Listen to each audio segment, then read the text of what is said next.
mag-imbento ng kaso.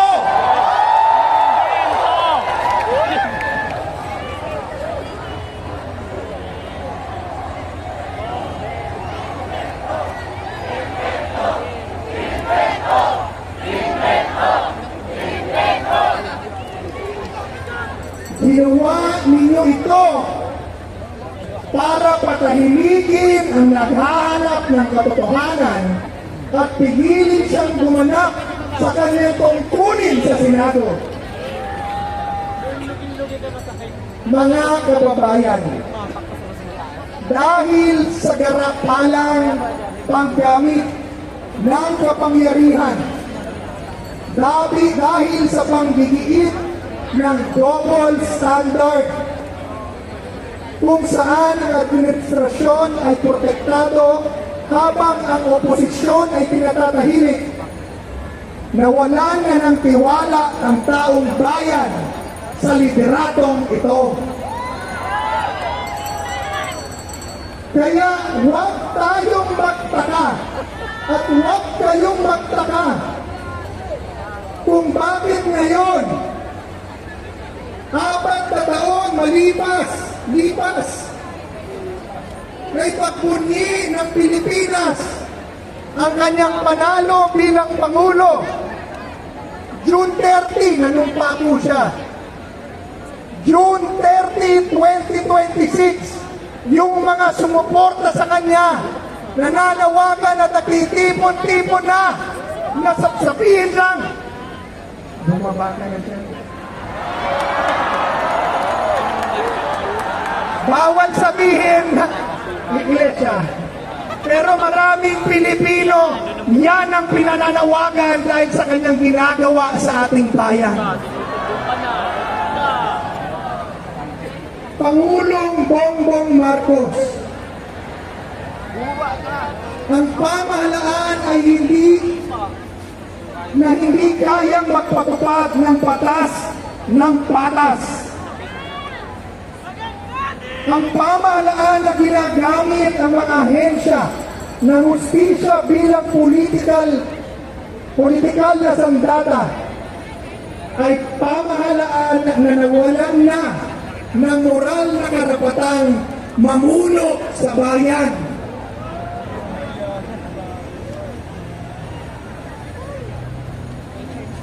Pero may 2 taon pa siya. Nakakalungkot.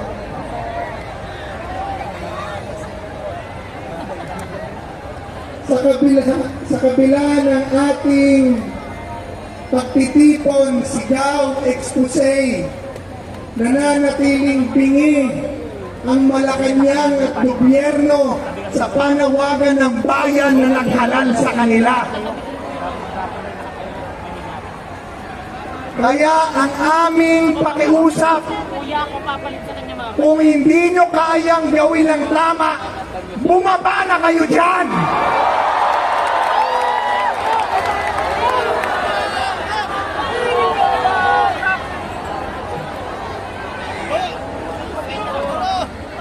Ngunit, sa kabila ng lahat ng galit at sigalot na ito, may mas malalim akong panawagan. Mula rito sa Liwasang Bonifacio, ako ay umaapila mismo sa puso ng ating Pangulo, President Bongbong Marcos Jr. Nananawagan ako sa iyo. Suriin mo ang iyong puso. Tingnan mo ang iyong konsensya. At gawin mo kung ano ang tama at makatarungan sa mata ng Diyos at ng tao. Bilang pinuno ng bansang ito, tinatawagan kita na pangunahan ang buong bansa na lumapit sa Diyos na may kababaang loob at pagsisisi at mangakong gagawin ang tama sapagkat ito at ito lamang ang unang hakbang para hapag ng Diyos at para sa katubusan at kaligtasan ng ating bansa. Bilang Pangulo ng lahat ng Pilipino, itigil mo na ang paghahati-hating ito. We are one!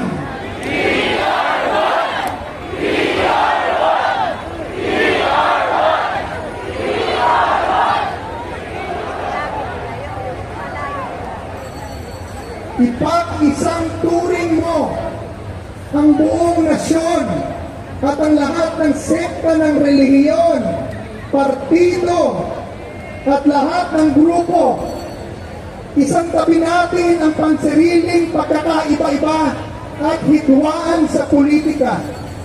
Lumapit tayo sa Diyos sa pamamagitan ng panalangin. Panalangin para sa iyong sarili at panalangin para sa buong bayan. Magkaisa tayo na may mababa at tapat na puso na ipatupad ang batas ng patas. Gawin ang nararapat at magtayo ng isang mas magandang bukas. Isang bansang nagkakaisa sa ilalim ng gabay at kapangyarihan ng Poong May Kapal. Kaya ngayong hapong ito, mula rito sa liwasang Bonifacio, pinaninindigan natin ang ating boses. Hindi tayo aalis. Hindi tayo tatahimik. Hindi tayo matatakot. Ang sigaw natin, katotohanan. Ang sigaw natin, katarungan.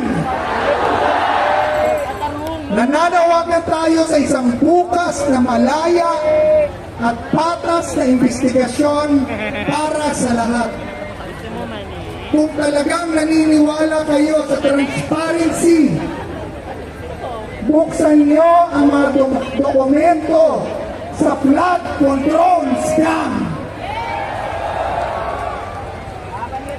Ipakita ninyo ang tapang na imbestigahan ang sarili niyong bakuran. Huwag ninyong gamitin technicality o ang technicality ng batas para ikulong ang mga taong humahadlang sa inyong katawalian. Mga kapatid, manindigan tayo para sa totoong hustisya.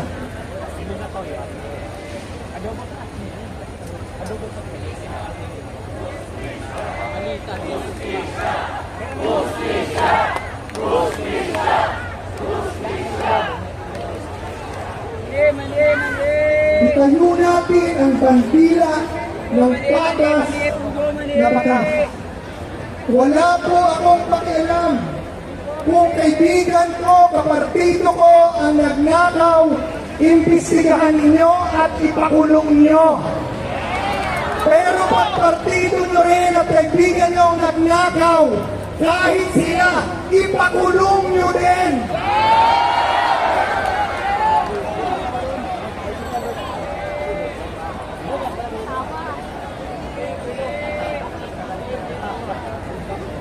Tapos na po ako.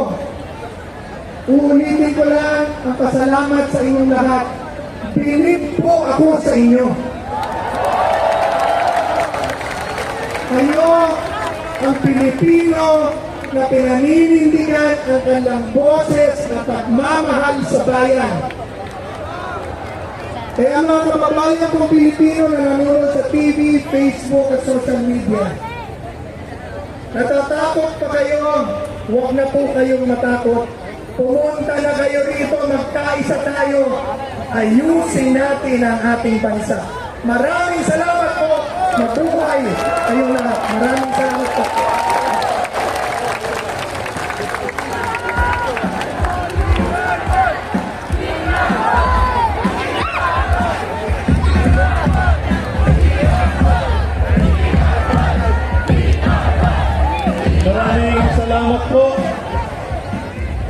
former anti-corruption chairman, Greco Belgica. Palakpakan po natin.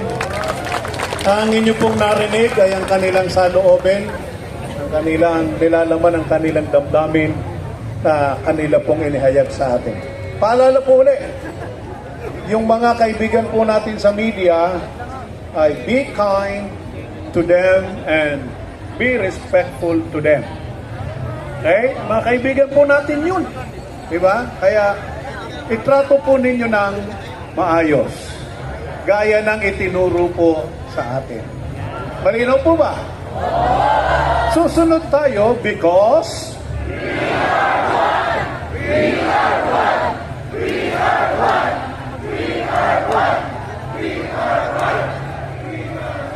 okay, tama na. Panoorin po ninyo ang pagpapaliwanag po na atin pong mapapanood sa video ni Attorney Neil Abayon. Hello. Walang uwian ha. Wala pang uwian kay gikapoy ko ka. Ang layo po ng nilakad ko galing Garnet, dumaan kami dito eh. Kaya wala po talaga muna tayong uwian. So, unang-una po sa lahat, gusto ko muna pasalamatan po yung INC for organizing this kind of event. Kasi, kilala niyo po ba ako? Hindi. Ako yung madaldal daw sa YouTube eh. Yung quote-unquote favorite DDS lawyer. So ako po kasi may personal advocacy din talaga ako na mag-explain ng batas, di ba? Ina-explain ko kung paano mag-apply yung batas sa mga actions ng mga public servants natin. At yung aim ko po dyan ay hopefully po para maka-see more kayo dun sa mga whether or not kalokohan ba or tama yung ginagawa ng mga public servants natin. So yung ganun ko po kasing advocacy, mahirap yun pag ako lang yung gumagawa. Pero at least dito sa INC nakikita ko na ganun din yung advocacy po ninyo. For transparency, accountability, at bawal ang selective justice. So, kay Eric, pagkasuhan ako, kayo din bahala sa akin? Ay hindi, ako bahala sa sarili ko, abogado pala ako eh. Di ba? Okay, so ano po, good afternoon, mayong hapon sa inyong tanan, mga kaiksuunan. Maraming salamat po for sacrificing. Kanina, iba sa inyo, 6 a.m. pa, naulanan.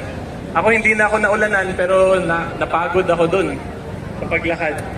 So for this afternoon po, I will be doing what I like to think I do best, which is just to share my konting wisdom regarding the Constitution po natin. Okay, pero wait lang po pala, pa-picture muna ako sa inyo para may remembrance ako. Magsi-selfie lang po. Yung dati ko po kasi yung pagpunta, wala akong selfie, sayang. Woo! Video! Walang uwian! We are one!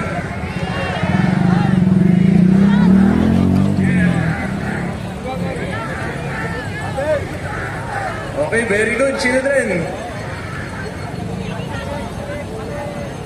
Okay, so mga hindi po nakakilala sa akin, subscribe po kayo, search nyo na lang po Attorney Neil Abayon sa YouTube. Madaldal po akong abogado doon, mga 20 minutes, nagsasalita lang ako eh. Pero hopefully po meron naman kayo natututunan despite yung pagiging madaldal po. So yung lecture po natin for this afternoon is very simple and straightforward. It is Article 2 of the 1987 Constitution. To be specific, Section 1, pinakaunang section po ng Article 2. Meron ba kayong Constitution dyan? I-search nyo sa nyo, cellphone, parang pag nasa simbahan tayo, di ba? May Bible verse. Pero yung, walang signal? Naku po, may jammer ba dito? Rap?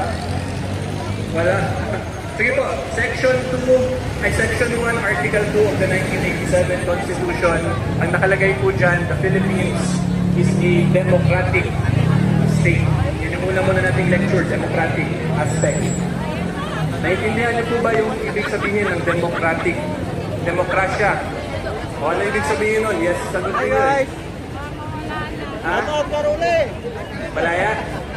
So ibig sabihin po ng democracy talaga, malaya tayo regardless of whether or not we are sa majority, sa minority, sa opposition, pwede tayo magsalita at protected po yung mga karapatan natin. Okay? So yan po yung simplest way to explain what we call political democracy. In a democracy, yung pinaka-basic po dyan, wala pong question tayo dito, majority po yung panalo. So ngayon sa Senate, di ba, majority na sila, may 13. So wala po tayong question yan. Ibigay na natin yun, iba na yung Senate President kasi nakuha na po nila yung 13. Tapos yung kabilang side naman po niya, yung minority, ang goal po ng minority, or dapat po gawin ng majority sa minority, restituin yung karapatan po nila. Kahit po konti sila, kahit konti tayo, minority ba tayo? Or opposition?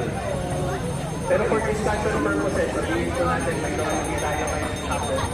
Kung minority po tayo, dapat restituin tayo ang majority.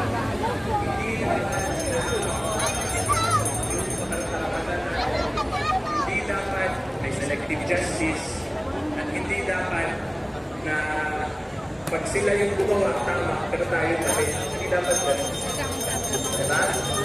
So, in simple terms po, yung minority should prevent the right to fully participate in the democratic process. So ngayon, pag-iinan po natin yung mga senators, ano po yung obvious or napapansin niyo sa mga senators namin minority? Sige po, ulan po muna tayo ng tayo kasi may blessing from the Senate. Para po hindi kayo magkasakit. Okay, so going back po to the discussion natin. Titingnan po namin yung Senado ngayon, yung minority, yung opposition, ano po yung common denominator sa kanilang lahat? Siguro may kaso. Diba? Alam mo tayo na may kaso.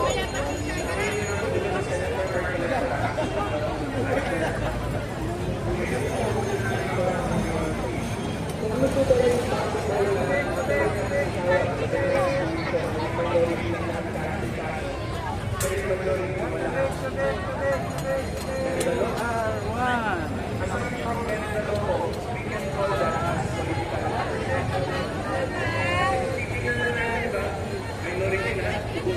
majority ang mabait?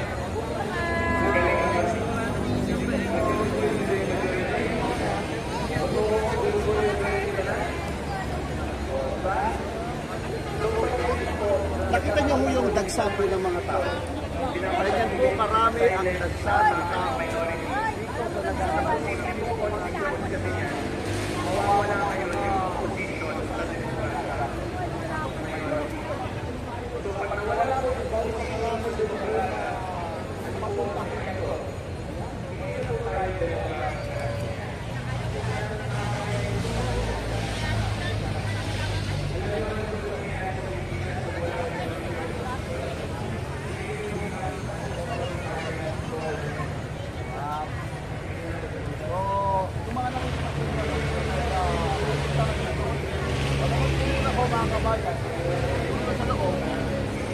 pa rin po yung daloy bilang pagsuporta po sa panawagan yung nakawan.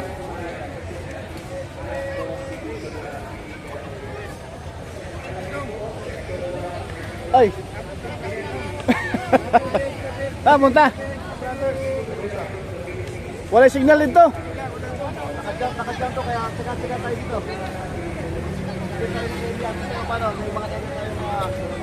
Parating na po rito mga bayan yung ating mga kapatiran dito sa mismong Liwasan Bonifacio.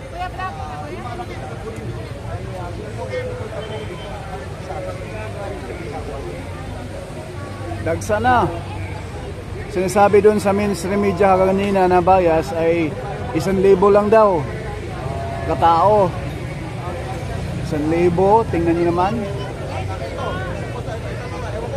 Bangag din yung mainstream media mga kabayan eh.